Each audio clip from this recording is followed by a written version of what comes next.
रामकृष्णारी train मध्ये बी काय चालू केलं मी मॅगी बनवायचं मला वाटतं आलू paratha paneer paratha chowmein noodles Maggi बनवायला चालू केलं निवास साहेबांना रेडीमेड नाश्ता आणला आणि बघा आता इथे मॅगी पनीर पराठे चहा म्हणजे सांगण्याचे तात्पर्य म्हणजे मला इथे पण सुट्टी नाहीये इथे पण चालूच आहे किचनच म्हणता येईल चालू आहे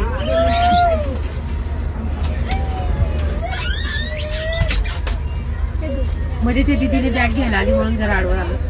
किचन चालू आहे आता मॅगी होते पाण्याच्या बाटल्या आणल्या आहेत 30 रुपयाला 2 त्याच्यातून आता मॅगी त्यांना रेडीमेड नाश्ता आधी किती जणांचा चहा झाला 10-12 जणांचा 15 जणांचा चहा याच्यावरच बोंबलला एकादशी आहे आणि पण सुट्टीच नाहीये ताई पण मला मदत करू लागल्या ताई पण या तुम्ही पण मॅगी खायला ज्यांचा उपास आहे त्यांच्यासाठी आमची एकादशी मस्त चहा पण आम्ही खडी साखरचा बनवला तुम्ही पण घरी खडी साखरचा चहा बनवून कधी कधी पीत जा घशासाठी चांगला असतो या मॅगी खायला